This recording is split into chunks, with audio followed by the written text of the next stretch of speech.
All right, good afternoon. Welcome to the March 3rd, 2026 Myrtle Beach Planning Commission.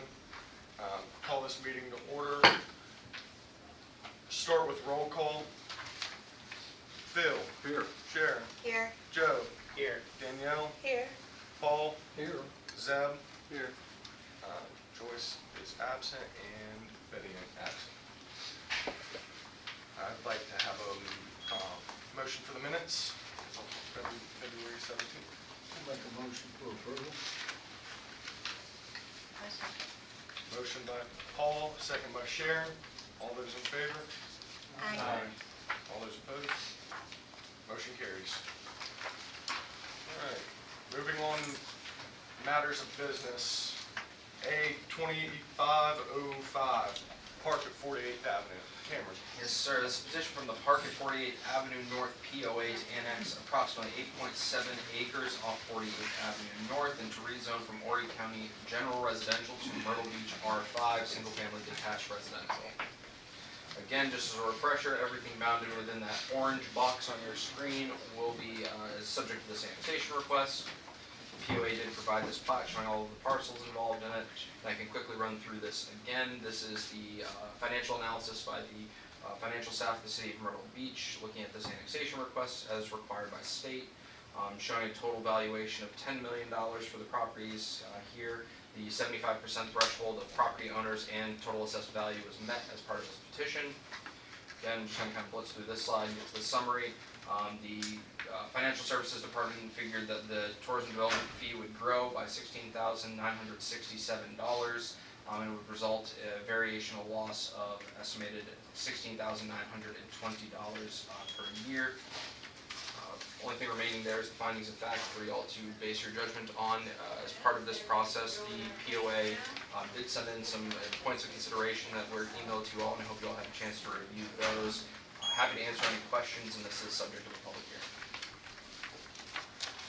Have any questions for staff? Cameron, this to me should be a policy established by council as to how they want to handle this stuff. In the past, the city has wanted to close donut holes, but they may be moving in a different direction now.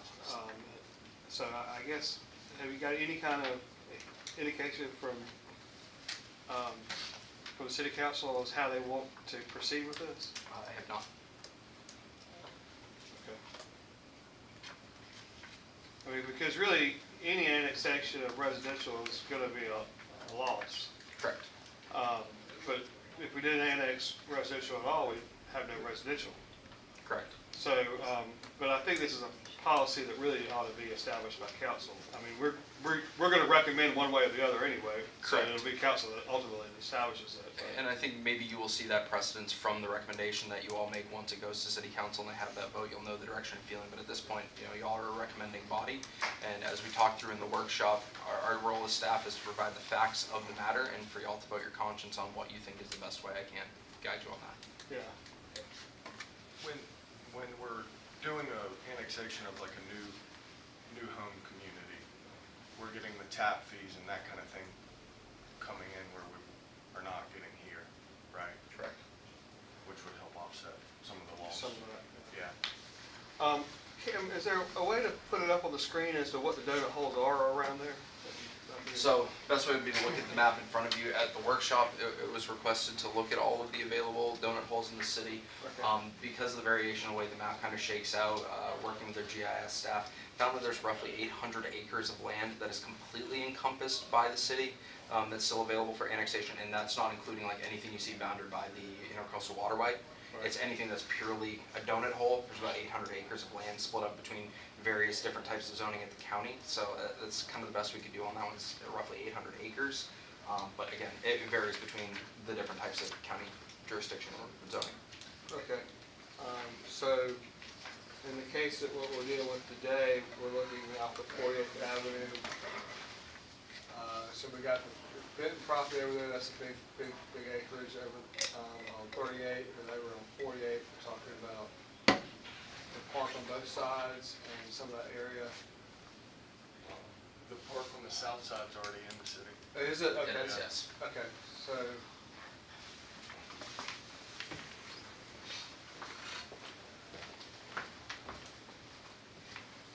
talking about, I think That that's right there, right. Cobblestone. No, down a little bit, right there. okay, yeah, okay, so, okay, That. so, yeah, so, and then we got around here, this left. All this is in the city, right? Everything but the bid property? I believe so. Okay, so, I mean, we are filling in donut holes right here that are, you know, that are logical. Okay.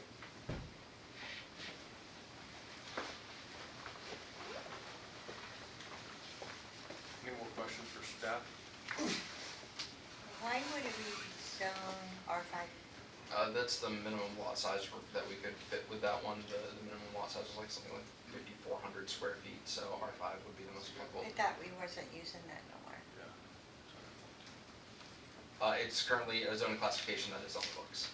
Okay, because it's like R5 got taken away from different neighborhoods when the rezone happened before. And that's why I was curious about the R5. R5 is still one of our zoning designations on the book, and this is the zoning designation that would fit the lots in there. There are some that would meet R7, but the minimum lot that is in there is about 5,400, if I remember correctly. What's the minimum lot size required by the city? I thought it was, Zoning classification. huh? It varies by zoning classification. So, okay. But if we didn't have R5, what would be the minimum? So it would be NUI, which is 0. 7? Okay, so R7. Because I do kind of recall that we didn't want lots like less than 7,000 or 8,000 square feet. Would the zoning rewrite change that? That is something that we're looking at, is what's the best minimum lot size for the city of Myrtle Beach moving forward. But again, R5 is currently on the books today. But is there any R5 zoning anywhere in the city at the moment? Yeah. Where?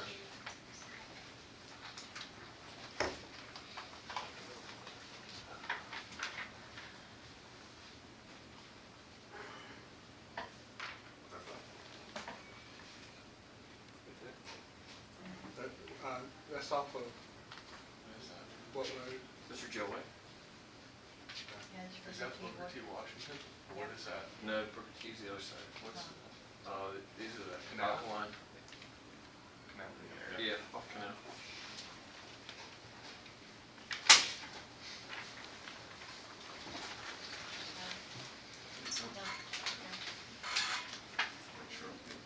Anything else for staff? If we did bring it in as R5, all lots would be conforming? Yes. I believe the applicant is in the audience. Yes. Hello. Pam Heller, Secretary of the Board of Directors. Pam Rushton. Pam Rushton, she's the Vice President. Yeah, I'm the one. So we reviewed the information you guys sent out, and we understand that you're not really in favor of annexing us based on financial.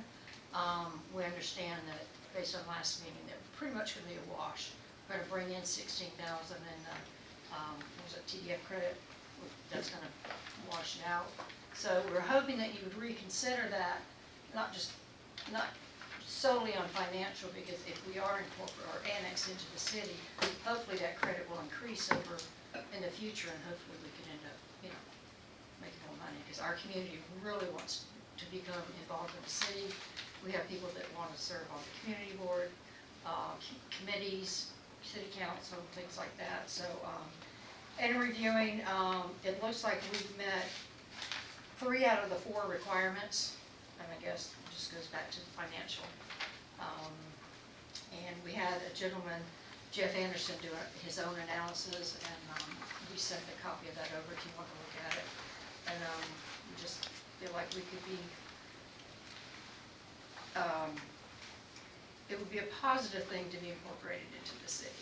We have all of our owners there. We had 5 people that voted no to go into the community, so we had 83% of the vote to be annexed.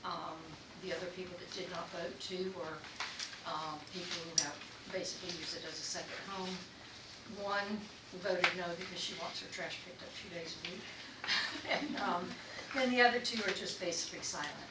They don't, they didn't really have an opinion either way. So we're here to ask you to reconsider based on our talking points, and just not let this be financial, because we, as a community, we spend a lot of money within the city. We are surrounded by the city. And if I'm not mistaken, I think we're already in the city limits. By that diagram, we're just not paying the city taxes. Is that correct? Based on that diagram? Your property is within the municipal boundaries of the city of Myrtle Beach, but you're not governed by the city of Myrtle Beach. Right. And we've been very proactive with taking care of our community. Our roads are being taken care of. The county does take care of the roads. They were resealed less than 10 years ago. We take care of the drainage ditches. I mean, we just maintain the property. I don't know if you got the opportunity to drive through, but you'll see that we really take care of the community, and we would really like to be annexed in. You have anything? No, I think you have it. So we want to pay more taxes, if that means, if that's what we're saying. No, and the other thing too is there's a lot of confusion when we have a lot of the senior citizens in our area, our community, and there is a lot of confusion when we call for the police or for the rescue squads. First thing they ask is, are you in the city? And if we say no, they say, well, then you have to call the county. And it just kind of gets bounced back and forth, and I'm just concerned that there was dire need for somebody to come, that, you know, there's a lapse in time of trying to figure out who's who and not responding. So we appreciate your time and your consideration, and look forward to receiving a positive vote. Any questions of us? Yeah, any questions? Okay, thank you. Thank you. This is a public hearing. If you would like to say something, please come up, state your name, and sign in. And we are going to have a 5-minute time limit.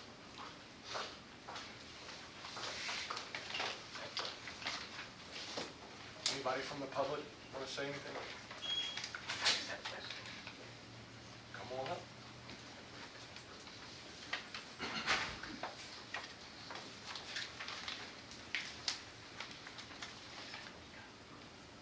Can we sign in first? Or does it matter? My name is Stephanie Miller. I am here representing my mother, Elizabeth Mentug, who owns a unit in the Cobblestone Donut Hole. And I was just curious as to why we were being addressed to show up at this meeting today. State law requirements, we have to notify everybody who's within 300 feet of that property. Okay. So everybody, draw the radius around it, anybody within 300 feet gets a letter just notifying them of this process. I wasn't sure if she was being considered as No. well or not, because I just recently had to admit her to a nursing home, so now I have to take care of any matters if that comes up for her. Nope, just notifying process. And then, not to poo-poo anybody here, but for purposes of emergency services, the city of Myrtle Beach does have a mutual aid agreement with Horry County. So if there is an emergency, which has happened many times in the Cobblestone units, Myrtle Beach is always the first to respond. Plus, in the Myrtle Beach condos, there is a police officer that lives in one of the condos there as well. So they do come. Like I said, there's very little delay in response. Please address the board. Oh, my apologies, I was It's okay. letting the person who was knowing, but yeah, I have that kind of information as well. Because we did have a fire at Cobblestone last year. Myrtle Beach was the first to show up. I'm also married to a battalion chief on the city of Myrtle Beach Fire, so I'm familiar with the fact that even with the donut holes, that there is a mutual aid agreement with Horry County that they would respond being the closer stations. Yes, ma'am. So I just wanted to put their minds at ease at that too, that there's very rarely ever going to be a delay. Yep. Thank you. Thank you. Anybody else from the public have anything to say? Want to address the board? Okay. Not seeing any hands, I'm going to close the public hearing and come back to staff with the board. To the board. Anything else? Okay. Are we having any discussion, or? Yeah, if you have something to say, say it. You know, I think looking at this economically is, you know, there's a reason why I think the city hasn't wanted to expand its boundaries past certain, the current kind of perimeter of the city limits, because residential, does cost the city more money than it brings in. However, I think in the past, the city has always encouraged acquiring the donut holes for, reasons that were brought up, the difficulty sometimes between addressing things county versus city. Many people who are in the donut holes sometimes think they're in the city, even when they're not. So, I mean, my inclination would be, even though there is a loss here, I think it's probably in the best interest of the city to fill in these donut holes when the time allows, so that, we are kind of all one city rather than a city with, certain people excluded. But again, that's up for city council. Yeah, yeah. I think the concern, or not so much financial, but that the city services are going to either lack in that neighborhood or somewhere else across the city because of the loss. Because we're not going to ever get that back. We're never going to get to even, so then that cost. Well, Long term, not tomorrow or a year from now. yeah, I mean, But I agree with what you're saying. There's some synergies here too. I mean, with the fact that we're already providing services. But I did notice that even in the analysis, it doesn't even talk about the excess cost of providing police services and stuff like that, which right now the city's getting some money from the county for this. It will not get that money going forward. It's just, if these, I just, in general, I think from a policy perspective, it's probably better to try to fill in the donut holes, but I understand policy concerns. I mean, another alternative would be to set a policy where the communities who want to join have to show that their roads are in good shape, that they've been maintaining. The city's not going to have to put a whole bunch of money in to repave these roads, and certain other kind of things that makes it less of a cost for the city to take it over. But again, that's a policy that I think needs to be established by council, not so much us.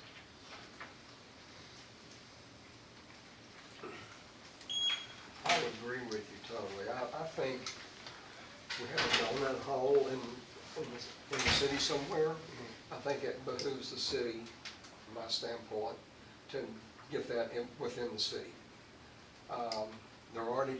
The city's already has a reciprocal agreement for fire and whatever. So I agree with you there. So,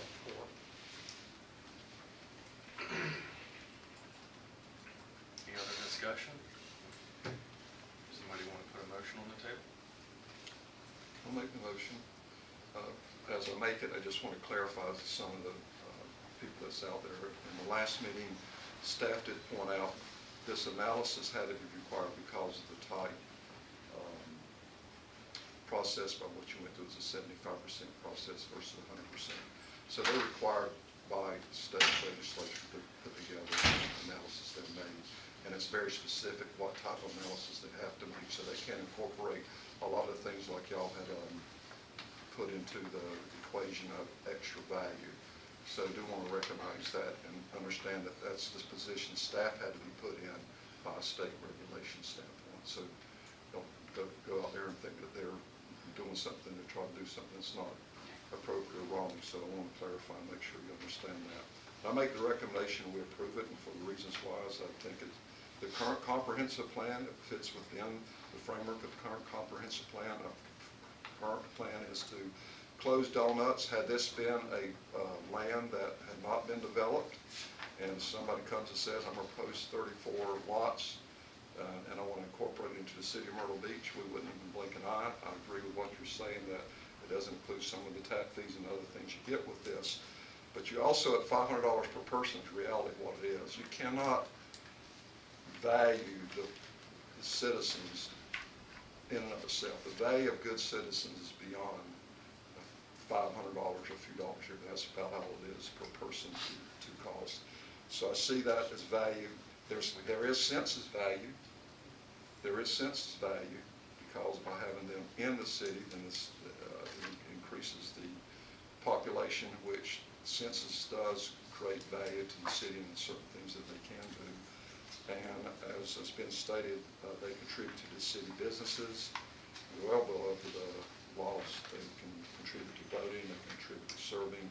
So when you put all this together, I think it totally fits in the comprehensive plan. That's the reason I would recommend it. So send it on to a recommendation to approve. I'll make a second to that. So motion by Phil, second by Paul. All those in favor, say aye. Aye. Aye. All those opposed? Me. So, What was his vote? 6 in favor, 1 against. Or 7 in favor, 1 against. good. Motion carries. All right, moving on. Pre-fin 2602. This will then be forwarded on to City Council for their deliberation and consideration. This will be across the street later today, so, but it's concluded here at Planning Commission. Great. Thank you so much for your time. Do we need to stay? No, you can, no. Thank Can you. you put a note in there, just saying something along the lines that we might be looking for some kind of policy directive?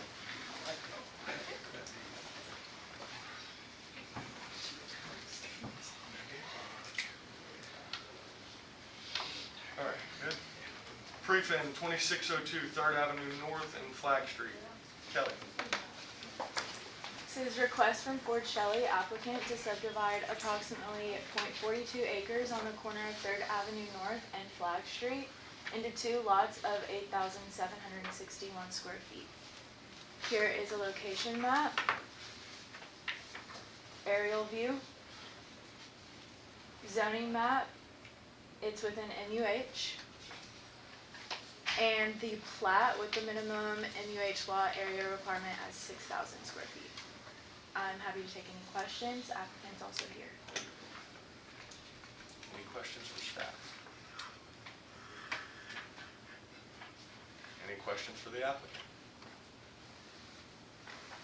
Can I get a motion? Motion to approve. Second. Motion by Joe and second by Zeb. All those in favor? Aye. All those opposed? Motion carries. Pre-fin 2604, 48th Avenue Office. This is Caitlin. This is a request from J. Karen Parker, subdivide approximately 2.88 acres off 48th Avenue North into 2 lots ranging from 87,919 square feet to 37,338 square feet. Here's our location. We are on the previously annexed in parcel off of Wild Iris Drive. Here's our aerial view and our HC1 zoning, and then the proposed subdivision plat. And then on the table, you will see a letter given to us by Burroughs and Chapin, and it is a letter granting a variation permitting the subdivision. And then if you have any other questions, our applicant is in the audience. Questions for staff? Any questions for the applicant? Can I get a motion? Motion to approve. Second. Motion by Joe, second by Paul. All those in favor? Aye. All those opposed? Motion carries. STN 2602, the Edens at Fair Square. This is Caitlin as well. This is a request from KQ Farrow Square to name a new drive near Agnes Way, servicing 7 multifamily buildings named Eden Lane. And here is our property, right on Agnes Way near Farrow Parkway. And our aerial view. Here is the proposed site plan showing Eden Drive. And that is all. If you have any questions. Any questions for the staff? Any questions for the applicant? Eden is, I guess, obviously not already taken, and there's nothing similar to it. No. And this is a public hearing. Anybody wants to speak? Seeing no hands, We're gonna close the public hearing, back to the board. I move that we approve the name Eden Drive for the, Motion by Zeb, second by Sharon. All those in favor? Aye. All those opposed? Motion carries. Moving on, communications from staff. Pam? Yeah, first one on the docket here is the bylaws discussion. Took the feedback in from you all from that last meeting. So the bylaws are written up to the fullest extent they possibly could with all the feedback that you gave. The only two other modifications that need to be made are the appointment for chair and vice chair will be done at the first meeting concluding appointments. So that's typically the first in April. So that way we don't have any conflicts where someone becomes chair and then gets removed from the board for various reasons. And then also please take a look at the absence policy. That language has been modified so that 3 no-call, no-shows within 12 months will be a should, or is an automatic recommendation from the board to city council for removal, and then 6 absences of notification where you let us know is a may, so it's not an imperative that the board has to go to city council to remove someone, but rather gives us the board the flexibility to make those decisions as they come up. So those are the last 2 outstanding changes to make to the bylaws is at your request. Happy to field any other questions. who technically are we supposed to notify in the event that we're not able to make a meeting? Just a member of staff. Kim, thank you for your time. You're welcome. The absence policy will, if this is Yeah. passed, will start today. We're not going back in And time. yeah, so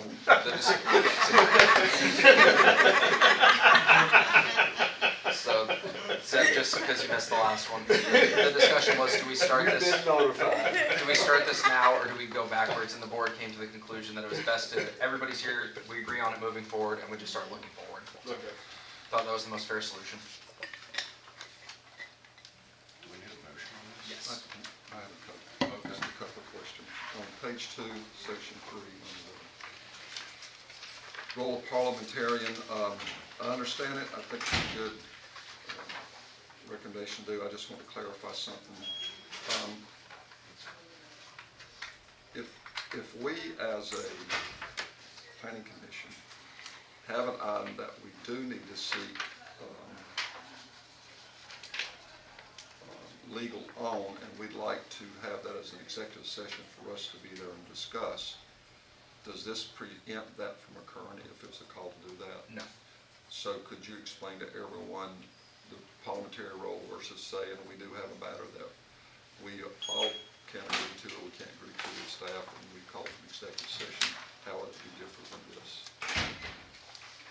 Well, so the receipt of the staff attorney's opinion can be had in the meeting. It doesn't have to be held in an executive session on certain matters. So I wanted to include the option in there that it can be within an executive session or it's outside of an executive session. It doesn't limit it or preclude it in any way, shape, or form. I just wanted that flexibility to be written in there. And that was the recommendation, that if we're not moving forward with an actual position of parliamentary, to write up the prescriptive, because the staff attorney is technically the parliamentary, how we go about a formal process of staff being asked by one of you to reach out to them, and that can be in the form of either the executive session or not. Right, which is good, and we all talk about it. That was one of the things that we put in there to give the attorney the option. Because it mainly comes to whether the attorney wants to speak to you in executive session, or if it's something that he feels comfortable talking to you about in an open session. More than likely, it's probably gonna be executive session most of the time, but we didn't want to take that option away from the city attorney. Okay, exactly. But it still allows us, if we wanted to call for an executive session for the city attorney to be there and to agree to it. Correct. Do that. Yes. That's what I'm sure I understood. Thank you, Ken, for that clarification. And the second item is, just to make sure on the voting of chair and vice chair,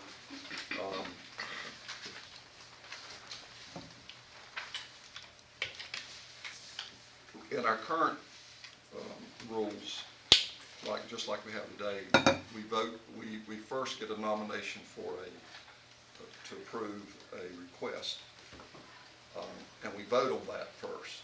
Then if it's not approved, then we look at, is there an alternative vote, or how we're going to handle it from there. And this here, it's if there are more than one nomination, it's kind of like, well, some oppose and some agree. We're going to vote them on all at the same time, and we should take whatever we do one step at a time. Like if there's a nomination up front, we take the first nomination, we have a vote on it, and then if that doesn't go through, then if there's another nomination, we vote on that or whatever it may be. I know you went through the state laws with this and et cetera, but I just want to make sure we do this, you know, correctly. Should we, if there's no nominations made, should we not first vote on that nomination first? And then if it's not accepted by everybody, then if there's another nomination, then we vote on that just like we do with other type requests. So, You're saying they should be singular. Right. Well, I mean, you say that the planning commission should first approve proposed nominees, and then once you've established the approved proposed nominees, then you have a vote as to who. you don't vote on nominees. Yeah, Nominations are not a voting matter. The actual vote for the position is the vote itself. And if I can call this subsection H, the chair calls for a vote of one officer at a time. So we're gonna go through the nomination process of the chair, and then the vote of the chair, and then we'll go to the vice chair nomination, and then vote for that. Okay. So, I'm just making sure we got that. Yeah, I know you did, and I know you had reached out and got some good advice, and I just wanted to make sure I understood it, so that's good. Okay? That's all I have. Thank you. We're good with this. Excellent job. Can we get a motion on the table? You got something I'd else? like to make a motion that we approve the bylaws as written by the staff. I'll second. Motion by Paul, second by Sharon. All those in favor? Aye. All those opposed? Motion carries. Good job. Yes, good job, staff. Will you send us bylaws? I'll send you an updated copy without the yellow highlights in it. Thank you. Moving to the land use element discussion, as Kelly had kind of kicked off the cultural resources element, Taisha is tackling the land use element at the same time. Again, we're trying to be a bit proactive and get two sections done. This one really we wanted to hammer because of the zoning rewrite that's occurring at the same time. So getting a grapple on the land use and what we're doing with our land use within the city of Myrtle Beach is quite important to us, so Taisha. Yeah, so we'll be reviewing the existing and future land use and how land in the city is used. So I'm looking about 2 to 4 volunteers, and right now, I don't need a decision, but for the next meeting, so we can set up 2 to 3 meetings for the rest of the year, starting in April.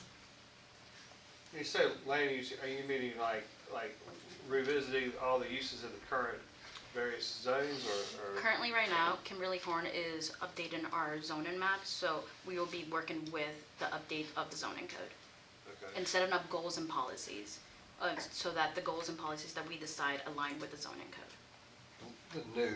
The new zoning code, yes. How much is the new zoning code gonna vary from the old one?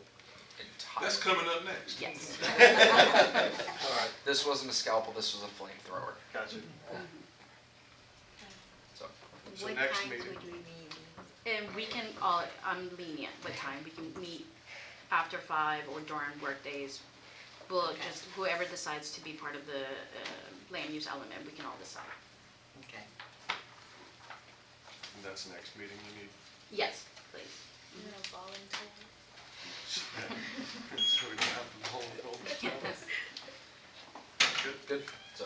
Are we gonna vote on that at the next meeting? I mean, what's- No, it's not, she's looking for Just volunteers volunteers. for the committees that we do to help kind of, almost like a small working group to help progress that item forward. So it's more of just a volunteer thing where if you want to, give your time to that element to work with us through like the pillars and policies, setting goals and looking at the current map and where that's going to go. That's what we're looking for. So you're gonna present to us where you think that policy should go at the next meeting? No, Okay. there's nothing coming at the next meeting outside of, hey, I'm Zeb, I want to volunteer for this working group to help set these things in motion. So do we have any kind of framework as to what the zoning rewrite is gonna be, what all we're looking at? That's coming up next. I'm still a little bit confused. Okay, I'll, I mean, this meeting or another meeting? The next item. Okay. So, and with that, I want to introduce to you all, this is Kelly Klepper with Kimberly Horn. He is the primary, our contact point for the zoning rewrite. He will do better justice to himself and his credentials than I ever will. And I also just want to recognize Kelly is still contracting with us to help us through this process as well. So, thank you, Kelly. So, just hanging out. Okay. Thanks, Cam. Good afternoon. I'll do this a little bit more informal than this morning. If you haven't had a chance to look at a couple of things that we're doing, my name is Kelly Klopper. I am the Kimley-Horn project lead for the review, the assessment, and the update of your all's zoning code. I'm going to be a little bit less blunt than what Cam just said as far as the flamethrower is concerned, other than to say thank you. One slide I did not put in my presentation is one that my office, it's been a long day already, sorry, does not like me to use, and it literally is this visual of us throwing the baby out with the bathwater. So when we start to do some of this information, I'll tell you, I've got a team behind me that are land use planners, landscape architects, urban designers, traffic engineers, stormwater engineers, and environmentalists. So we're going through this from a holistic approach. I'm going to save some of the bad dad jokes. If you're so inclined, you can watch this morning's presentation. I don't think you were there, you got to hear it firsthand, or some of you all did, with references to the Lorax, to some other things, but I'll just say that I have actually been a land use planner for over 34 years. I've worked for a number of communities across the southeast over the last 21 with Kimley-Horn. My primary client base are serving municipalities, so cities and counties, and the review and the development of comprehensive plans and zoning codes. Prior to that, I was Ken's counterpart in a little place called Georgetown, Kentucky, which if you see a Toyota Camry is made in Georgetown. So I came up through the public sector ranks. Again, I've been reading and writing and developing codes and doing the assessments for, like I say, for that 34 years. To answer your question, Zeb, this is a total rewrite.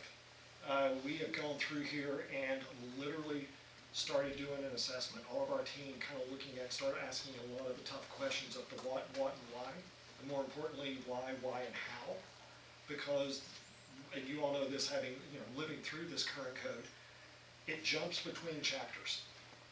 It's got inconsistent terms. There are subjective terms, there's objective terms. There's things that you start to look at, and when they were written, kind of like Cam was mentioning, certain things were addressed, other things weren't. So one of the reasons that, one of the reasons we were brought in was to take a holistic approach to this and not just go, well, here's what we think, and give it back to staff. With our team, we're actually been progressing on a number of fronts. I've been working closely with staff, and we're actually getting to the point where we're going to start rolling out major sections to this body here as the recommending body to City Council. You all make a review, recommendation, and comment. We will also be seeking some input from some of the other boards as well. So what are we talking about today? You can see on the screen, we're going to give you a quick overview and update of the process, reorganization, potentially some new zoning districts that you can have in your toolbox, and then kind of going through the rest of these items as well. I will tell you, we're kind of doing this in batches to where there are some core components that are being addressed and provided to staff for that input, and then we're going to continue moving down that process. First and foremost, also realize that this has to be done by September, especially with the grant. So that's the reason we are progressing and doing this in batches, so you're going to start seeing positive information coming out as we speak. When we were brought on, one of the things that we identified and kind of working successfully with communities all across the Southeast, including specifically South Carolina, was to look at and modernize the code, simplify the standards, make it to where not only staff but this body, citizens can read, understand, and apply the standards. Be very clear with definitions, provide graphics that help illustrate those key terms. And I'll show you a couple of those in just a second. Also, the update of the use tables in our zoning districts. One of the things I will say is you've got a lot of uses in here that don't even exist anymore. So we need to make sure that we're addressing some of these items, plus also trying to look towards the future. That is a critical component, especially as Taisha and the team are going through with the land use update element, so that these two documents are going hand in hand.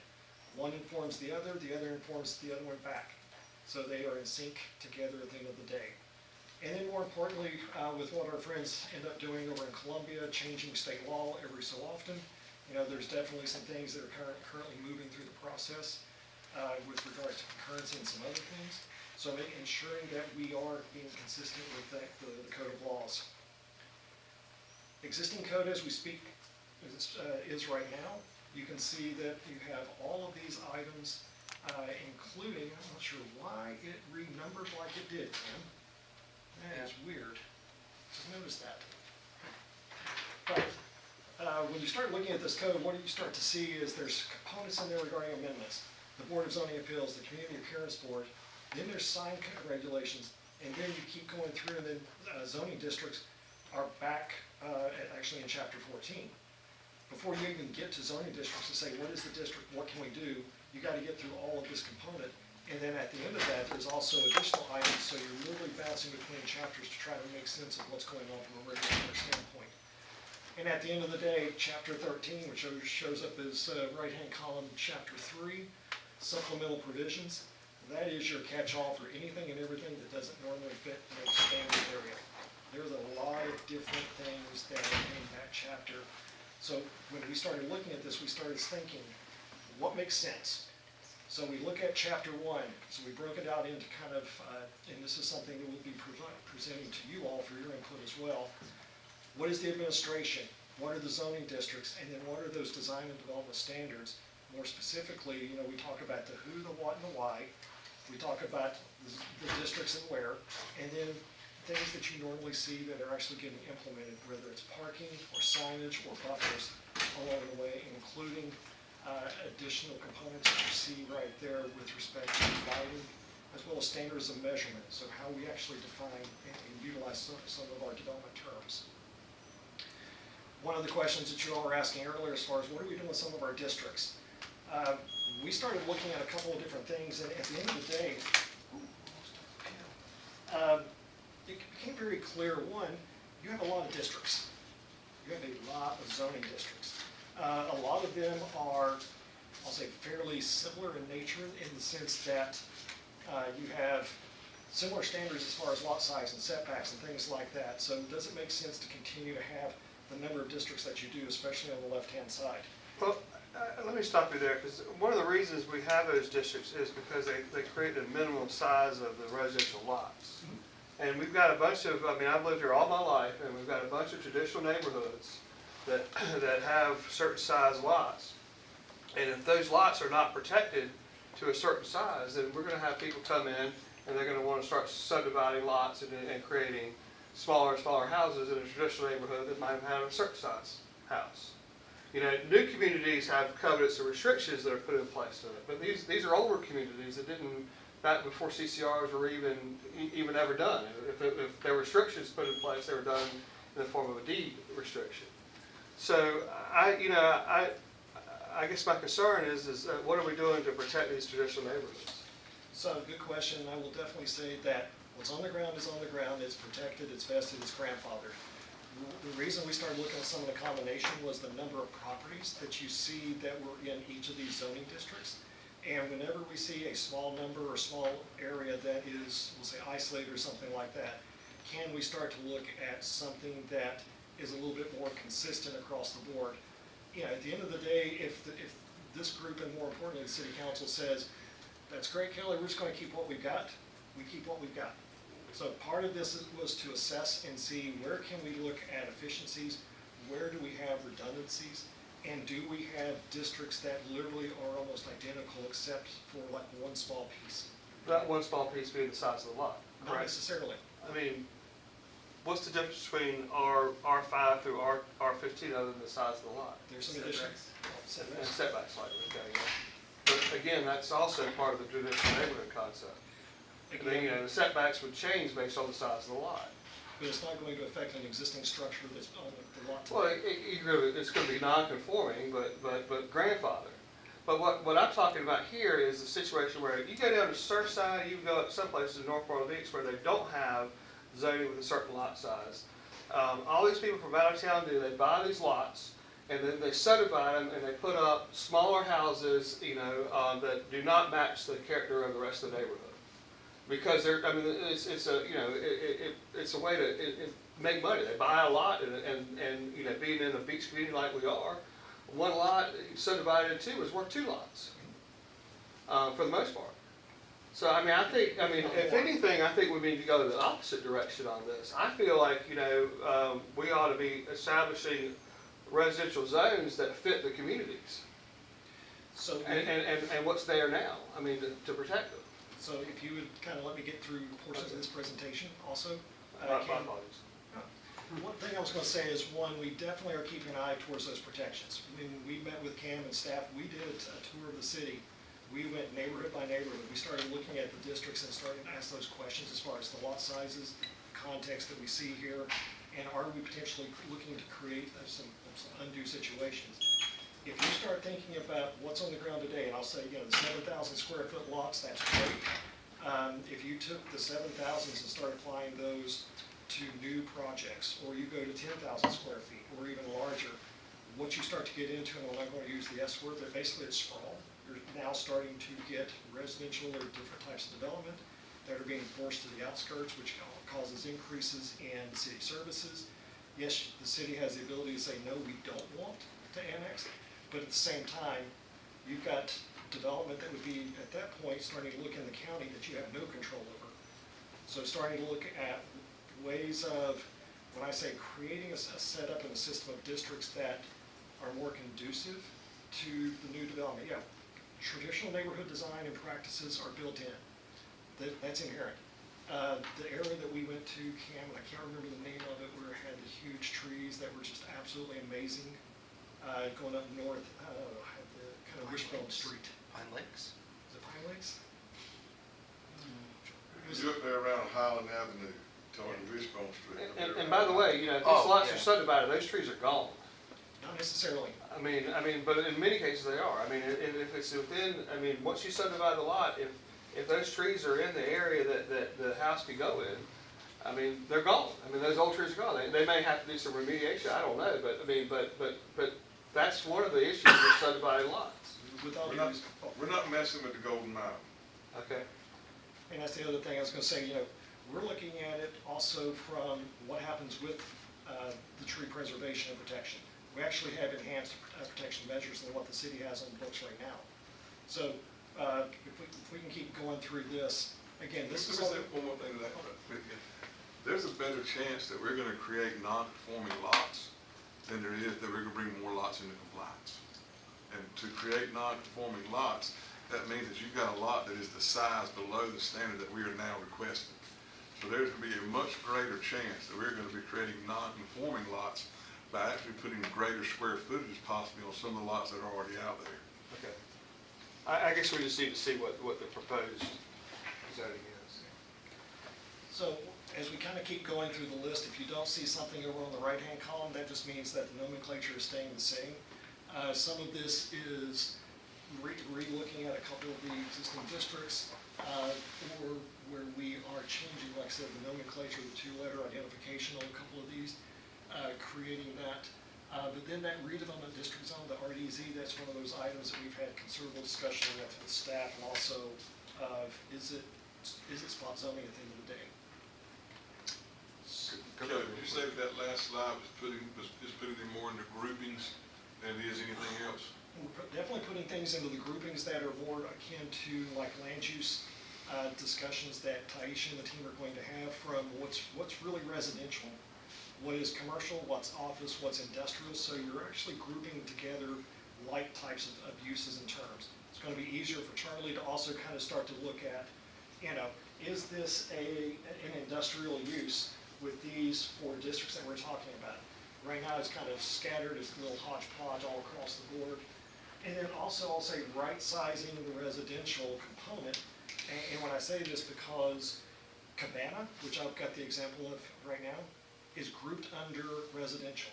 Let me actually go to that next one. So Cabana and horse farms are under residential groups. Do you know what the cabana is? Yes. They were created as an accessory use for residential. They are non-habitable independent structures. They are associated with something else. They are accessory in nature, but these are set up as, right now, implying certain things without looking through some of this as a residential entity or end user. Same thing with, last time I checked, horse farms were not residential in nature.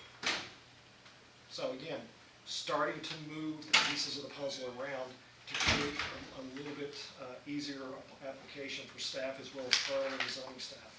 So would you continue to have a cabana district, or would you Yes. eliminate it? Go back one slide, Kelly. You look right there, Zeb, we've got cabana sections listed under our conservation Okay. requirement. So we are still probably giving you more protection than they currently have, being under the residential, because we've now placed them under the conservation section, and we all know what term conservation means. And so I think that's a good alignment with them. I see Kelly's point. I was in the same boat that you were until I kind of saw the conservation heading that it was placed under, and that was enough to make me feel all right about it. Okay. I think it's, Yeah. go ahead. It looked to me like we were eliminating the cabana section district because there's no district next to it. They're staying the same. That's what I said, and I was saying, just because there's nothing that's carried over on the right doesn't mean we're eliminating that. It's only where you see the groupings, like that multifamily residential, which gets into those three, that consolidates it. But if there's not, and we'll actually fix this, it'd be a lot No, easier. your slide's right. See how on this one's there?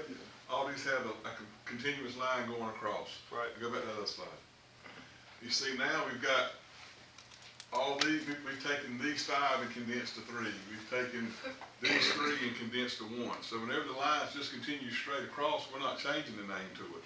But on these, where you see the kind of groupings together, that's where we're consolidating some of them together to come up with a different heading.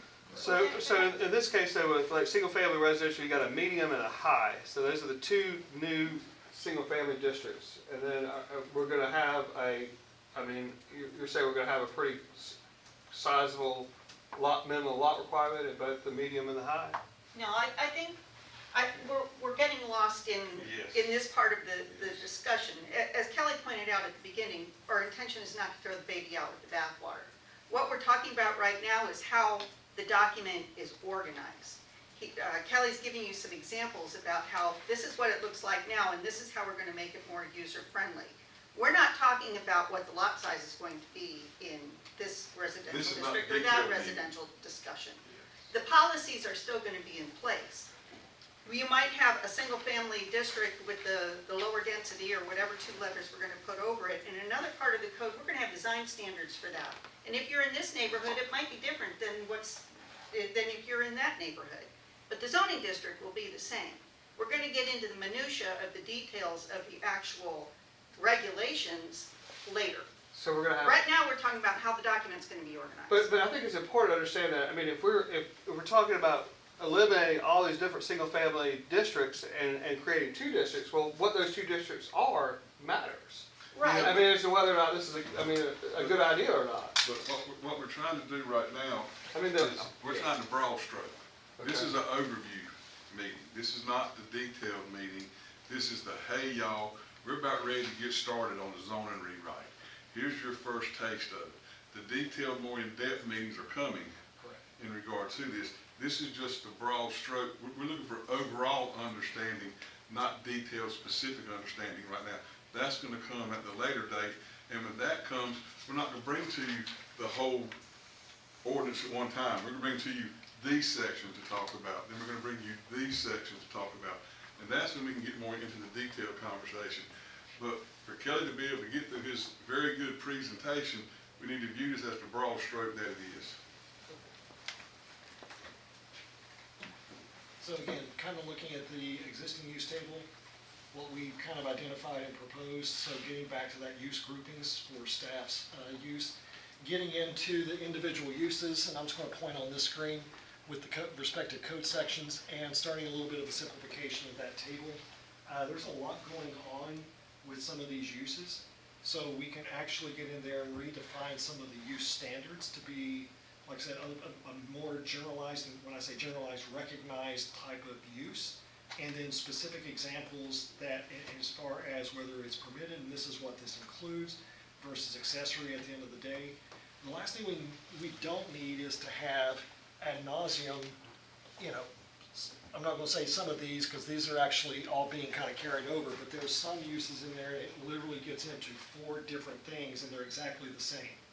So why do we need that called out as a specific use in the line when you roll it up and under the umbrella, it's the exact same thing. It's just this is this, this is this, this is this, this is this. And when you look at where it's permitted, it's exactly the same. when you look at the standards that get applied to it, it's exactly the same. It's a different way of thinking than what we're used to, Zeb. Kind of where you're at right now is the same place we as a staff were whenever we first jumped into this. What we know is what we know, and that's what we rely on, and that's what we fall back on. Well, what we know hadn't been keeping everybody happy around here lately because of some of the decisions that it forces us to make and some of the predicaments that it puts us in. We catch bad flack because why do we make that decision? Nobody likes it, but we did exactly what the code says. And so that's what we're trying to get through. That's what we're trying to correct. It's kind of hard to look at something different when all you know is one ordinance. And so that, what you're going through right now is the same thing that we as a staff kind of went through when they first started talking to us. It's like, hold on, wait a minute now. How's this gonna, and it sometimes took the second meeting for me to understand the answer. But it's all coming together. It's all coming together, and we're factoring in everything that we can on our approach. But so Zeb, I know where you're at is the same place that we were at as a staff, because the only thing going through your head right now is worst case scenarios, because that's how mine was. Right. And if I mean, I understand the reason to reorganize it and make it more logical and brief to the extent that it can be done. I just don't know the effects of what you're proposing to change this on. And again, when we are, starting to refine and test this, if we have to expand some things out, we expand things out. We've got to go at it with like I said, Ken, I'm going to use your quote, the broad brush. We've got to make sure we're looking not only what's on the ground today, what can be on the ground 5 years from now, 10 years from now, 20 years from now, and be able to adapt to those uses. I'm going to give you bad dad joke number one. Some of you probably knew this or know this, but who here has ever played pickleball? I have. I have too. I play with my son whenever he's home from college. How long has pickleball been around? 5 years, 10 years? Probably about 20 years, I think. 1965. Yeah. 60 years. Created by a couple of guys up in Washington State as a form of recreation and some other things. I joke is like they obviously were orthopedic surgeons or chiropractors or physical therapists. But 60 years ago, did we know pickleball was going to be like it is until 10, 15 years ago? No. Is this going to, are we saying we're going to call out pickleball as a specific use? No. But I'll give you an example. I help write parks and recreation master plans. There's conversion rates between tennis courts to basketball to pickleball and all these other things. And a lot of the way we used to think about, well, we need 5 basketball courts per 1,000 people. You start getting to that level of specificity, you start boxing yourself into a corner to where, if you're not careful, you've painted yourself into the corner, you can't get out. But if you've got the ability to adapt and be kind of flexible in some of that, instead of saying basketball courts and some of these other things, we call them sports courts. Sports courts can include, but not limited to, you start lining these things out. So the city, in this case, in the case of the project I was telling you about, had the ability to look at populations, they had the ability to look at geographies, they had the ability to look at trends and funding and things, and still meet the standards. That's what we're talking about here. There's uses that we don't even know are coming down the pipeline. 10 years ago, data centers. Everybody's like, data center, that was a call center, whatever. Now, data centers, again, now things are starting to pop up. So we're trying to be as proactive as we can. Clean up, look forward, and look way ahead. We are talking as a group also about the proposed downtown overlay, so very similar to the area that we're talking about. I used the term 5 points this morning. The mayor used the term Midtown. But there's the area around Main Street and this kind of area, this core area, it's got a lot of character, the old historic, I'll call it, portions of the city. So we need to make sure we're adapting to those standards. And I know talking with Ken and staff, we met with Jason Green, where do the regulations from that group fall as it relates to this? And there's a lot more discussions that still have to occur at that level. But starting to look at what do the standards mean as far as design and development. How close should the buildings be to the street? How tall should they be? by right versus special exception or special approval. How do we measure height, which we'll talk about in a second, and then who has review authority at the end of the day? Is it CRC, is it CAB? Probably gonna be CAB, but again, TBD. We're starting to lay those areas out as far as a different way of thinking. And I know you heard me say this morning.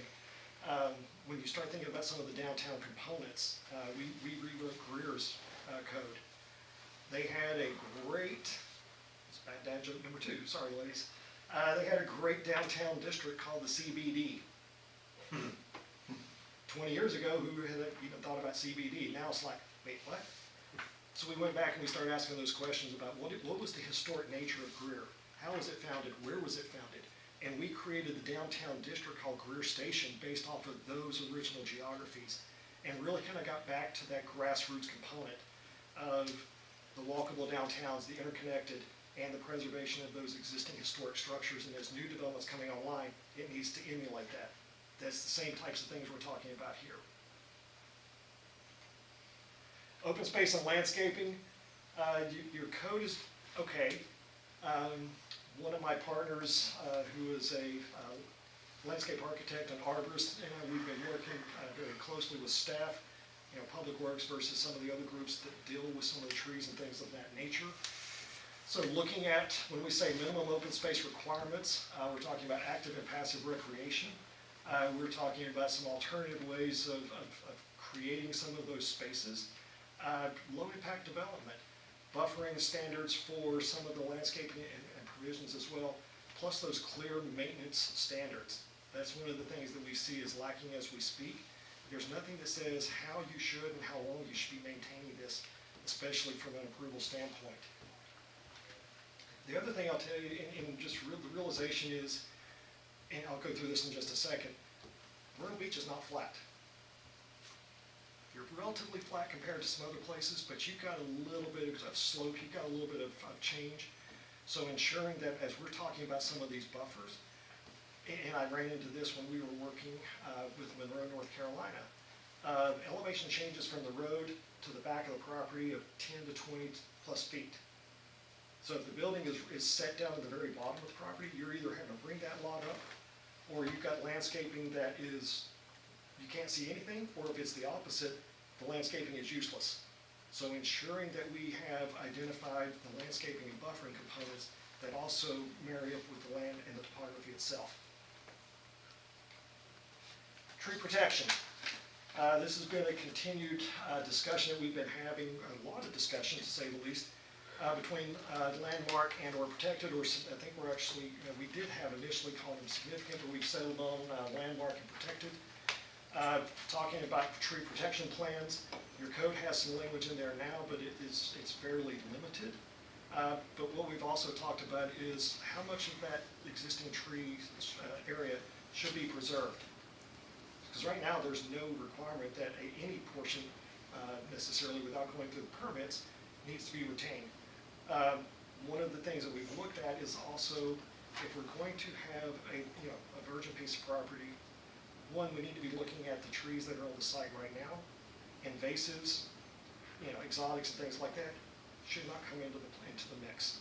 So we want to make sure as we're doing this, and this is not your all's tree table, but we've created an opportunity for not only the right tree, but the right setting.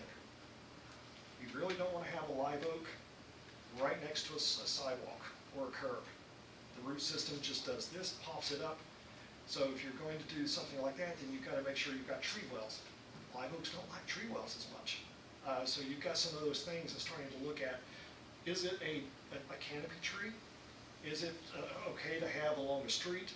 Is it okay as a buffer or in the parking lot? And more importantly, is it native to this area? You have a very, I'll say, unique soil system here. What you have is not down in Charleston. It is not in Columbia. It is not in Greer. So that's where my landscape architect and arborist friend and I are going through and looking at what trees can survive in the soils, and more important, the salinity that we have in the soils here. There's some good go-bys, but making sure, again, that it's right-sized for this community. Also starting to refine how we measure. the landmark and protected trees. Right now, you've got a table that kind of goes all over the place, but trying to create a little bit better, more uniform standard that would be consistent with some other communities and also with Clemson and some of those resources that are out there that are already crafted that say, here's how we really should be thinking about some of these at the state level. Again, when we start thinking about the tree protection and tree safe areas, we're not including the invasives, the exotics, and not all trees. We realize there's also some trees that are not necessarily defined as invasive, but they just don't fit. So again, right sizing those components. And then when we start thinking about the size, making sure that what we're proposing is right for Myrtle Beach.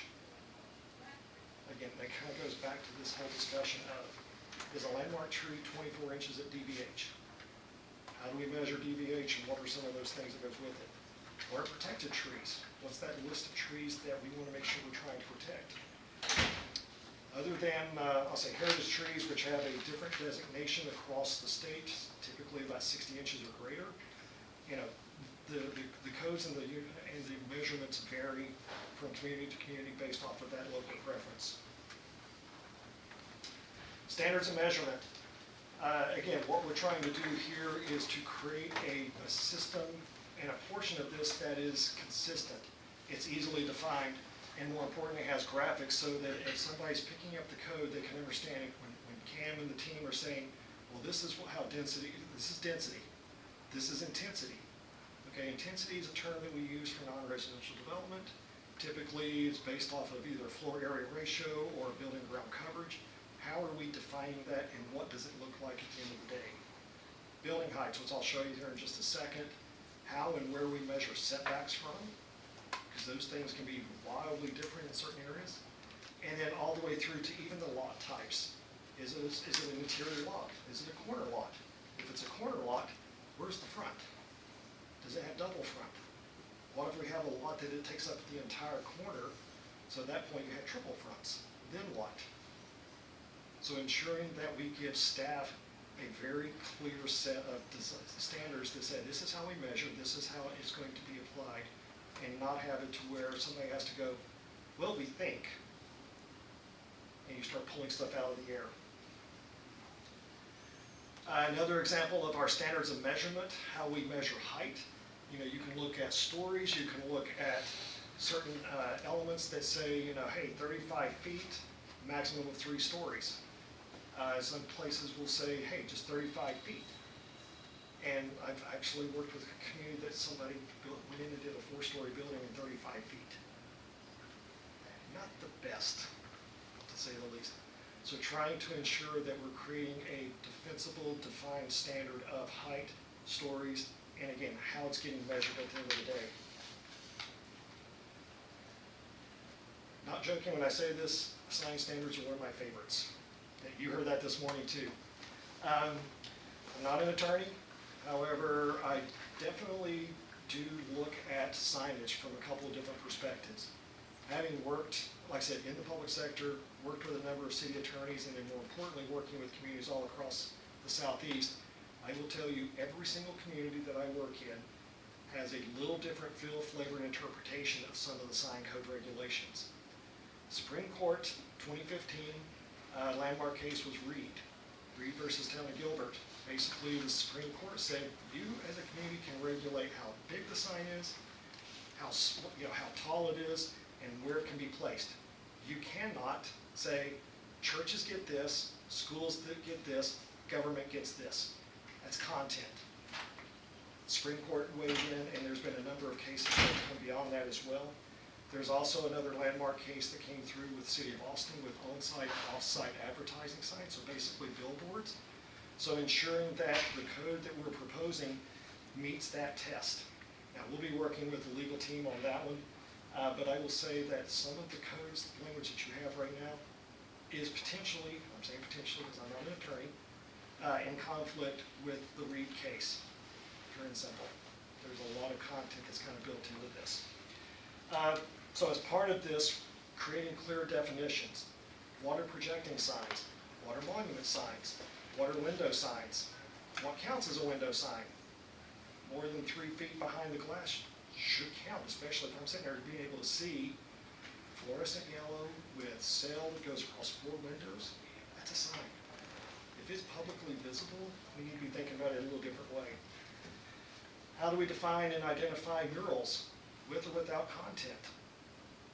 Is that a different standard? How do we measure that so that staff has a very clear, discernible type of standard as well?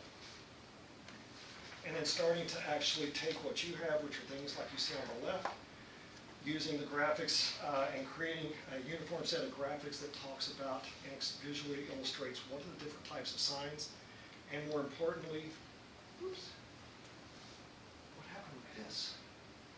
Is this still presentation camp?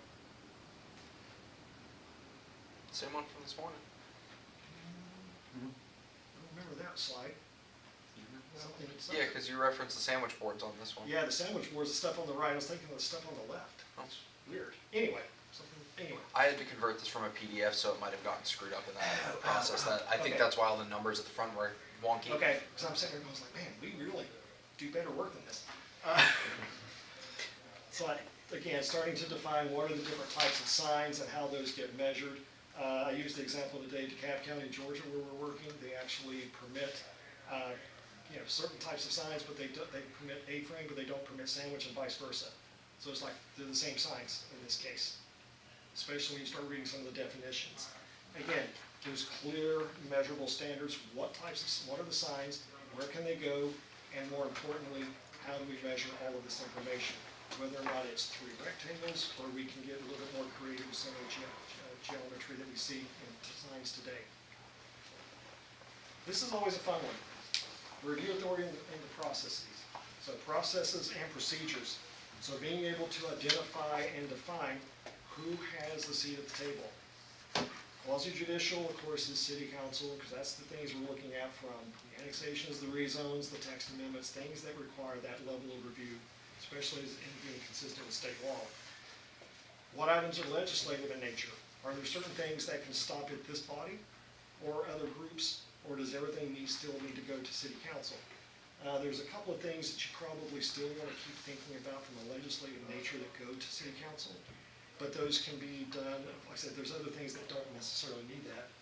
And then more importantly, trust your staff. Administrative approvals.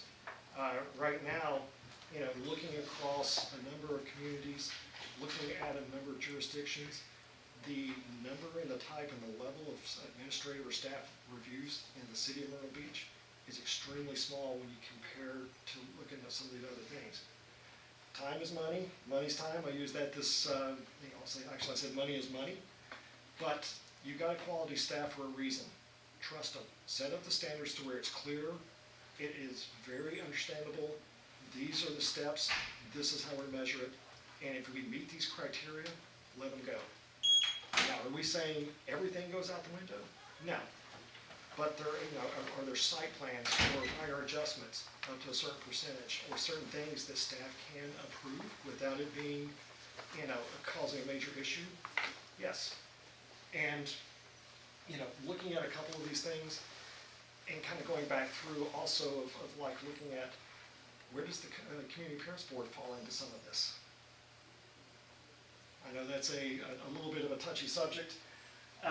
One of the things that we started to do also was to look at across the state with a select number of communities, because state laws in South Carolina says that you can have an architectural review board, so an ARB. People call them different things, whether it's an ARB, a CAB, a DRB, a BAR, a BRA. They're all the same as the definition kind of goes. One of the things that we looked at was how many other jurisdictions, and we looked at, of course, Myrtle Beach, Greer, Greenville, Columbia, Mount Pleasant, Charleston, Hilton Head, Lexington, Spartanburg, Sumter, and a couple of others. Does anyone have the level of review that the CAB currently requires across the entire city? And yeah, small sample, but the things that we saw, no. Myrtle Beach has by far the broadest reach and review of a ARB or a CAB in this case than any other community. That's intentional. I'm just throwing out there for fact, because we see a number of things where, by right versus certain other things. Is it visible? Is it copyrighted trademarks? Is it internal to an industrial subdivision that it's not along Kings Highway and some of that? Are there instances where the CAB needs to have full review? Absolutely. Do they need to have review across the entire city? It's up to you all in the city council. They don't have review over single-family houses. Not single-family houses, but by right signs. Actually, I sat in this room and watched an application in the middle of an industrial park. The sign met the height area standards, and Charlie, you think you know what I'm talking about. It had the palm tree, and the palm tree they didn't like the palm tree. Correct. But it met every aspect of the code, and it was denied. It met the minimum standards. Actually was exceeding, when I say exceeded the minimum standards, in the fact that it was actually smaller than what you could have done. And it was internal to an industrial park.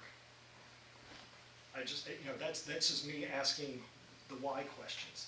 Again, at the end of the day, city council, this body's gonna make a recommendation to city council. City council is going to say, these items are going to go to the CAB, these are gonna go here, and these are the standards and things we're gonna be looking at.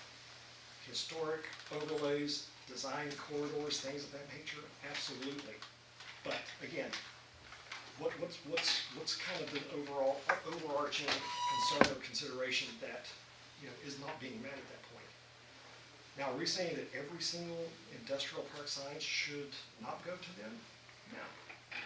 If there are additional considerations that come about as far as, well, if the sign is proposed to go above and beyond this or meet these other standards, absolutely needs to go to the CAB. And more importantly, again, if we're on Kings Highway, if we're on some of these corridors, absolutely. Especially knowing that we have a tourist-based economy here. But it's not just tourism. You're seeing more and more industrial and economic development. You're seeing more residential. Yes, you're still tourist-based. And tourism drives and it attracts, and people see Myrtle Beach versus other places, and they say, this is the place I like. So ensuring, again, we're not going to get rid of stuff just for the sake of getting rid of it. It's got to make sense. And with that, Mr. Chairman, I will say that we are going to be bringing here in fairly short order specific recommendations through staff for the overarching table of contents, the districts, the use table, the use definitions with applicable standards, the standards of measurement, and also the landscape and tree protection measures. And with that, I will say also that the batch following that includes parking, signage, and a couple of the other components, including overlays. Do we have any questions? One of the comments I'd have regarding what you're going to be doing here is to keep in mind that we are a resort community, but that we don't want to just be a resort community. We have people who live here and who live in residential districts here. There's residential districts that don't allow short-term rentals. If many people who move here would, if they had their choice, they'd allow short-term rentals everywhere. It allows them to, subsidize the cost of acquiring property here. But if you live here year-round, that's not something you necessarily want to have in your neighborhood. And, we have established neighborhoods now, residential neighborhoods where they were built, with the intention of having short-term rentals, and we have others that historically have not been. So I just, ask you to keep that in mind. When you're looking at trying to condense all these into smaller districts and add all these uses into maybe one particular district, we do have pockets here that are different. And you're absolutely correct, because like I said, the area to the north is not the same as the area in and around Booker T. Washington neighborhood. It's not the same as just south of the downtown. It's not the same as you go towards Market Common. So yes, we are fully cognizant of that. The thing I used this morning is It'd be simple and easy to say here, by the way, here's Charleston's code, or here's Georgetown's code. It works, just go with it. But that is not Myrtle Beach. That's why, and especially when it comes to short-term rentals, that can be a 4-letter word. And we understand that, and Cam and staff were kind enough to show us some of those pockets that we being they, have experienced challenges, considerations, and concerns with short-term rentals or other things based off of how some of these current regulations are established. We're not looking to open up short-term rentals. I would say that certain things we know are hands-off. But again, that's where this body and the city council can come back and say, we're okay with X in this situation. I think one thing that y'all as a board have to consider too, whenever we as a group came together on this, we knew our code was outdated in some areas, in quite a few areas. Sure. So we had to sit there and make the choice, do we want to update our code to get us on par with everybody else that currently has their code? We want to modernize our code to get us up to par with everybody else and factor in some of the new things that are already coming down the pipeline? Or do we want to future vision our code? We decided we wanted to future vision our code. And in the future visioning of the code, that's where the broader strokes come into play. That's where the subcategories come into play. Because there are certain, I remember whenever Uber, everything that none of us could probably live without right now. Whenever Uber first came to Myrtle Beach, me and Charlie rode around town, we were shutting them down. We ain't letting you come into our town. We're not letting you not be regulated. We're not letting you not have a business license. We're not gonna let you not operate like a taxi cab. Okay? That was the direction we were given. Okay? Look where Uber's at now. And that's what we've got to think about. We've got to think about not only what we know is coming, but what has the possibility of coming. AI scares the hell out of me. Okay? But it's coming. And through AI, there are going to be new business ventures, new business ideas, new ways of doing business that we hadn't even thought about yet. We at least want to have a code that we can at least speak to those items on and not feel like we're in the Stone Ages trying to apply that type of code to the modern future that's coming. So that's the direction that Kelly was given by us, is don't only get us caught up, don't only get us prepared for what's on the horizon, but get us prepared for what we hadn't even seen or thought of yet. Yeah, I'm going to take it one step further. I should have used this example this morning and I didn't. So if you go to Walmart, you go to the grocery stores, you pull into a space, you pull in one of those marked spaces, you text here, and they bring everything out to you. Is that a parking space or a loading and unloading space? Strictest interpretation of your code, that's loading and unloading. Completely different standard than parking, believe it or not. Again, start splitting hairs. What do you do with the cart areas where, they all love to have the cart barns and cart corrals and things like that? How do those get counted in the overall parking? Assuming that everybody's got more than they need, you're okay. But if somebody's at the bare minimums, the next thing you know, you've got cart corrals that are taking 2, 3, 4, that's a problem. Outdoor display and storage of materials and goods. Some of your districts don't allow that, but yet, guess who some of your biggest considerations are with? It's Big box stores. the big box. If you go to Lowe's, you can't walk along the front sidewalk. You can't use the fire lane. Those are the types of things we're also looking at, because literally going through the code and going, do you realize strictest interpretation, is probably not how you're enforcing this, is X. So again, trying to think without being so overly restrictive to where it's, you can't have outdoor display and storage, Walmart, Lowe's, and some of these other places, but here's how we're going to allow you to do it. And those are good examples, because as of yet, me and Charlie had to sit down and make some good interpretation sometimes in relation to some of those things that we hadn't got caught with our pants down yet, but they sagging in a few areas. I'll go ahead and tell you that right now. And so we need to get that cleaned up and get us back where we need to be. And like I said, that's part of the modernizing part of it, and now he's getting into more of the future side of it as well. And I'll be honest with you, if you want to see something that's fun, sit in on one of the calls where the team is sitting down talking. I have to convince these two very clearly and articulate certain things. And, Ken's being honest when he says it took me 2 times. I think we had a couple discussion topics. It was like second, third, well. There's a couple of hell no's Exactly. in there, but I changed my mind on them. I changed my mind on them. And there's been a couple of hell no's that's like, no, Kelly, you just don't even go there because of, whatever. And it's like, works for us. Kelly, great resource. Charlie, how are you going to implement and enforce this? Talking to these 2 young ladies right here. What have you seen coming out of school that we now are starting to apply some things, like you said, AI, scary thing I just sent you regarding AI and how it's going to change planning. One of the things you're gonna do is look at the standards for outdoor displays. That's one of the topics, it's in your code right now.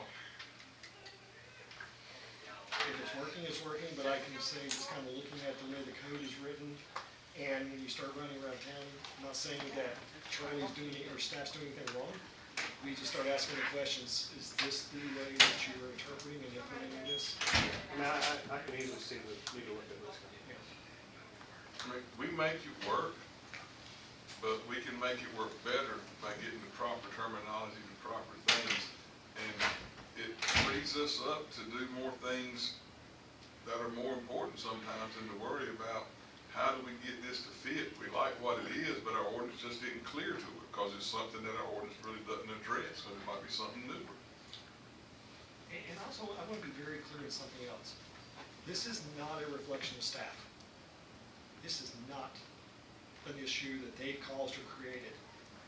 These folks worked extremely hard. They've got a lot on their plates. To review and assess a code is very labor intensive. It is very cumbersome. If you don't have the staff levels to accommodate something like that, these things do exactly what's happening here. Flavor of the day, something comes out with respect to, we'll say, signage. So you start going, you fix the signage portion, but then one thing you don't forget to fix is the sight triangle or the landscaping provisions. And the next thing you know, you've got inconsistent or standards that do this, or they're hitting, and then what? Is there an opportunity in going through this to restrict or make the residential construction materials greater, so like no vinyl siding, that kind of thing? One of the things that concerns me is some of these neighborhoods that have gone in, what are they going to look like in 20 years? And that's concerning, especially along our corridors. I think that's something that we can definitely look into. Yeah, there are some prohibitions at the state level with 1- and 2-family dwellings with certain types of things if it's not in a design district or in a historic district or certain other conditions. But is that, as one of my friends used to joke, oh, is Myrtle Beach going to become your vinyl resting place? And I went, he actually said that when I was a Georgetown kid. I'd love to be able to take care of that, Jerry, but.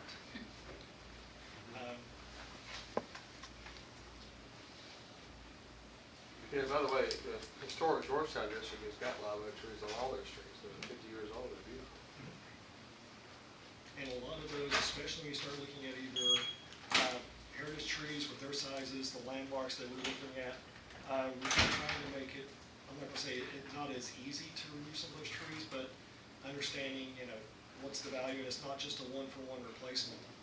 It's better to actually utilize existing trees on the properties, whether it's buffers or whatever else, retain those trees on site versus, we'll say, tearing out a 16-inch something and going back in with 8 2-inch trees.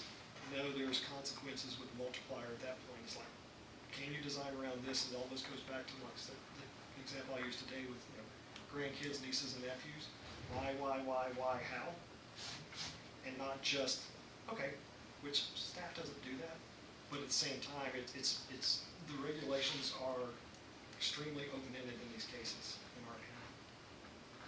I did notice, like, if you look at older developments, they have different elevations in them, and they kept the trees. And one of the reasons they were able to keep the trees is because they were willing to develop on different elevations. I think, correct me if I'm wrong, but I think our current code discourages, they want everything at one elevation for, they want parking lots that are all level or relatively level, as opposed to, different, different elevations for parking. And that does limit your ability to keep old trees. And there's design ways around that. I'm not gonna say, oh, you just stick it in a tree well and it's gonna survive. You've gotta be a little bit more creative and intentional with the grading, making sure you don't have, you've not added 1 to 2 feet of cover in and around the root system, that you're not redirecting all of the storm water now into that tree area. So there are designs that you can do to make those tree wells and those tree protection areas work as well. And there's also state laws and things like that, change that come into play, like, I go back to the example of they did the infill house, just tore a house down and build a new house on the lot. That lot had to be 4 feet higher than every surrounding lot based off the new FEMA laws. Neighbors weren't too happy, but I mean, that was the new federal law that came into play and dictated to us what we do what we do until somebody bigger tells us different. The federal government says this is what we have to do, and that's what we have to do. So there's a whole lot of, there's more factors than I even realized that come into play whenever you're doing a zoning rewrite. The alternative is you could have flood-proof the building, right? What now? You could flood-proof the building in order to get around the elevation. I know that's what Charles says. That's been an option that has been there forever, and nobody in the city of Myrtle Beach has ever acted upon it. The only flood-proof building we have in the city of Myrtle Beach is a little 10 by 20 building down there on the corner of 3rd Avenue South and Ocean Boulevard. Yeah, I know, it's expensive.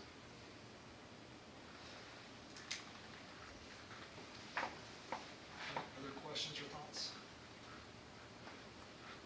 The last parting comment, as you all are now starting to think through some of this, get comments and ideas to staff. Reach out to Cam and say, hey, are you all looking at X? How are we approaching this? So, because like I said, we meet every 2 weeks. We get correspondence back and forth, we're sharing information and ideas. So if there's something that's pressing on your minds as far as, are we going to limit the size of a sign or recalculate how we're actually looking at that? Ask staff. And to say that, we meet with them every 2 weeks. We as a staff, we meet every week in regard to this. And to follow up on what he said, I'll take what Austin brought up as a comment about the type of material on siding. If you've seen something like that somewhere else, if you've just seen a location where you know that's a requirement that they've got, let us know where it's at. Find any information that you can in regard to it, get it to us, we'll look into it. North Myrtle and Conway, I know. I was thinking maybe more like an email or something.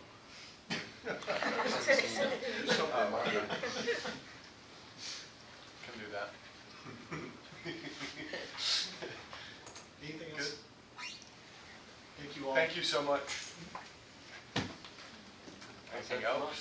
Does anybody have any questions? Good. Nice job, Kelly. Making a motion. So are we gonna, how are we gonna review this? Are we gonna, It's gonna come to you in big bunches. That's the honest to God's truth. Because we've kind of got yes, this is a 12 to 18 month process, but we're even trying to proceed at warp speed to kind of get ahead of that, because that's how bad we know we need this. But we are, if we need to slow down, we'll slow down. But no, right now, we're trying to get something on the books to quite honestly, not only make our jobs easier, make everybody else's life easier, because now we've got better explanations to give them where they can actually understand, and we can show them what it means instead of having to interpret to them what it means. I know you want to stay big picture, but I guess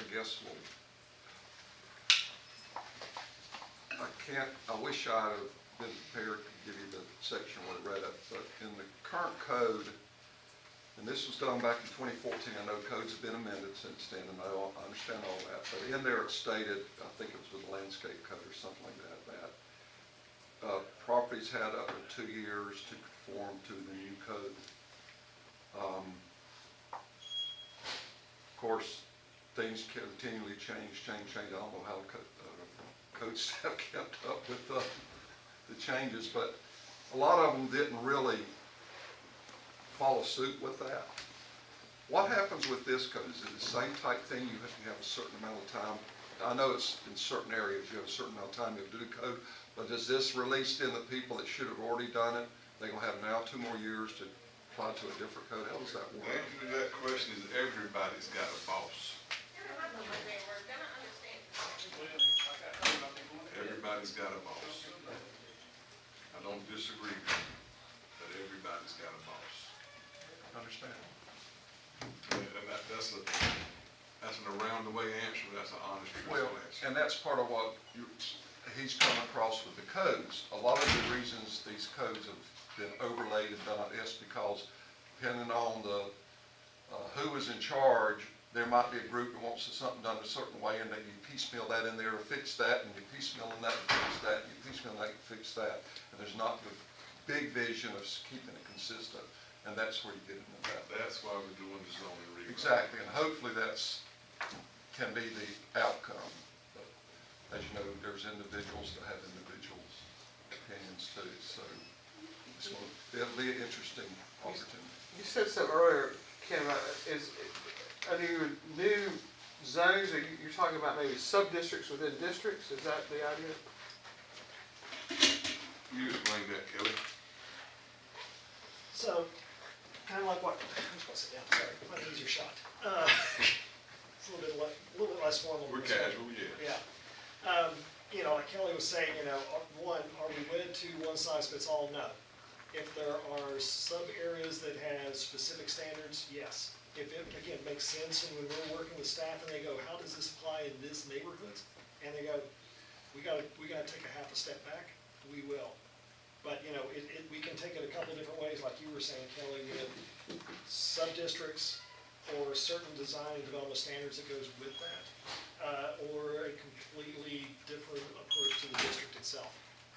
There's gonna be, you said there's gonna be kind of if this, then that scenarios that play out in it. So how you design can dictate what we enforce.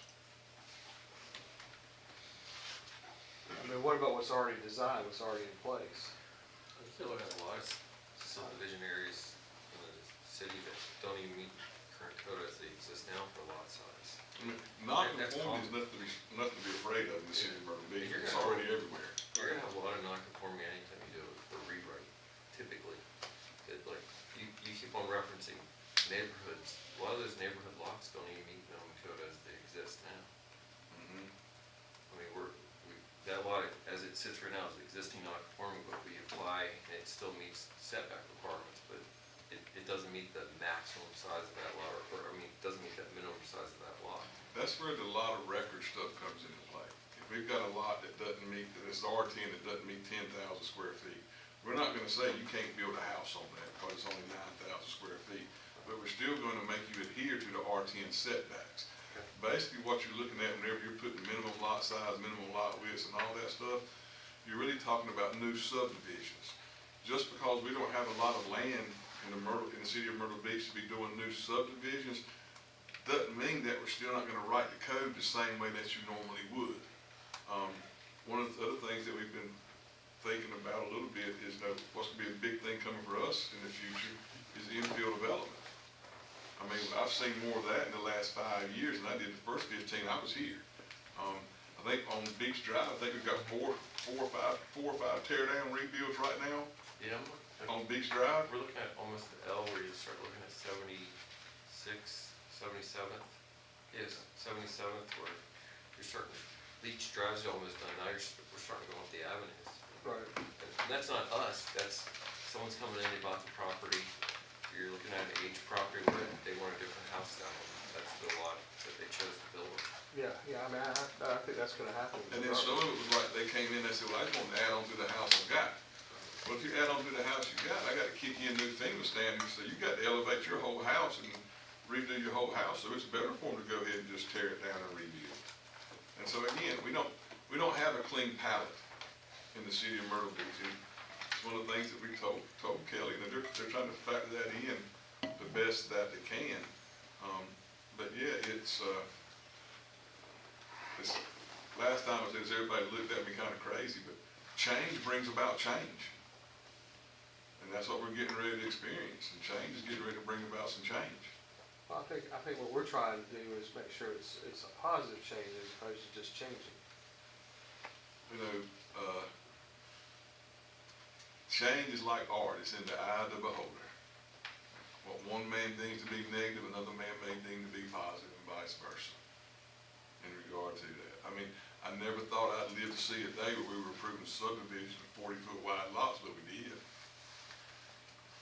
You know, so that's what makes life beautiful. Tomorrow is not gonna be like today. Good job, Kelly. Any other communication? Planning commission? Motion?